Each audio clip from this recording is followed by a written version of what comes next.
Hey guys, welcome to a brand new episode of Pokemon Duel. Today I'm talking about XP farming. In between the gym cups, there's not a great deal to do other than trying to get that rank up at the start of the month. I'm not that motivated to do that because at the end of the month I can grind away at that. You know, the last 7 days is usually when I do it and can get a fairly good position.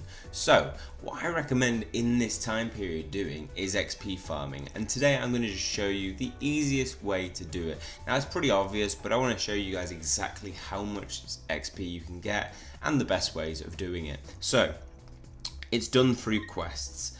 Quests require energy, and so you want to go for the easiest one. We're going for the Ulex hotel, and we're just starting right at the bottom. This one gives you a 50-50 chance of getting a Tyrogue or coins. Now coins you don't want, but Tyrogue you do, because that means you can use that guy as XP, sacrifice him in fusion and get the experience from him. So what I'm going to do is I'm going to just pure play for the next 30 minutes so you guys know exactly how much XP you can get from it and see whether it's worthwhile, something that you want to do.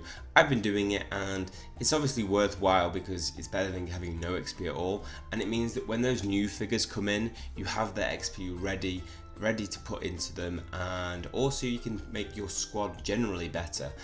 So because I'm fighting cups, obviously I put XP into electric, fire types, and so need that experience to be able to do that disposable experience. So let's crack on with it. First of all though, I want to show you guys the best way to do it. These battles are really easy to win. They're basically like Bugbot, they're stupid AI, and you want to win as quick as possible, and the best way you can do that is first off with 3 MP Pokemon, second off with hurdle jumps so you can get into the positions you want, and third of all using X attack. It just means you can constantly go on the attack. These guys are easy to take out. Tyrogue's max attack is 50, and I think Bidoof is exactly the same, so anything over 50. That's why if I'm going in with Mew, Greninja, even Shuppet, they've got a good chance of taking them out straight away, and you can just go for that quick win. So let's do it. I am going to start a timer and I'll cut right to the end so you guys know exactly how much experience you get from doing this. So let's do this.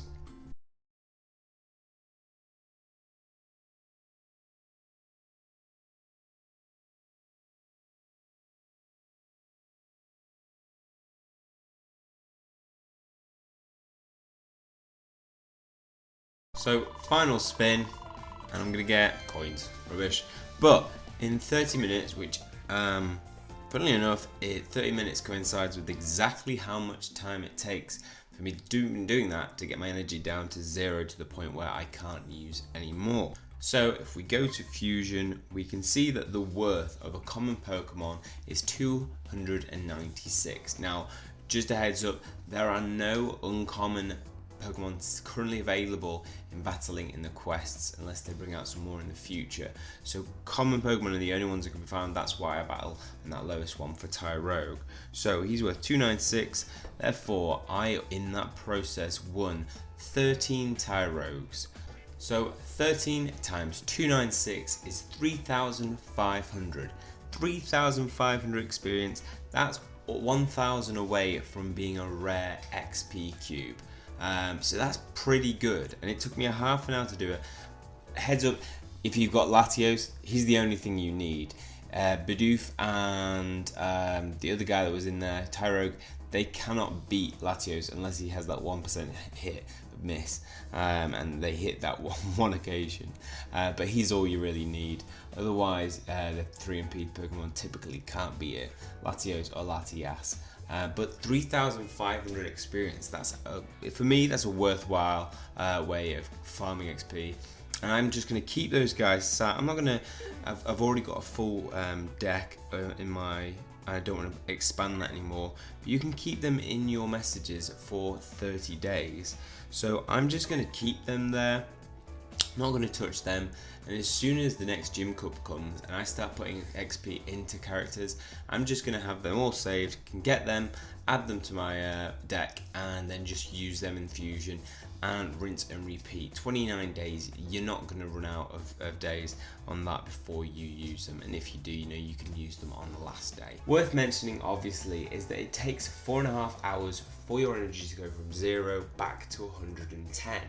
And now, if you are willing to really grind and want to put in a big 5-hour setting, if you put in 100 gems and keep your and boost your energy back up, you can earn 35,000 experience in just 5 hours. That's a long time, but if you really want experience quick, you can do it that way. Even if you don't have that much time to put in a silver run and 100 gems, what you can do is just do this twice a day. That's realistic. Do half an hour in the morning, half an hour in the evening, and you won't be spending money on reboosting your energy. And by the end of the week, in between cups, there is 7 days, you can look to have yourself 49,000 experience in the bank, waiting, ready to put into characters for the next tournament. That's all from me then. Hopefully you've enjoyed it. If you have, make sure to hit the like button and hit subscribe and the notification bell if you want to keep up to date with future content. See you next time.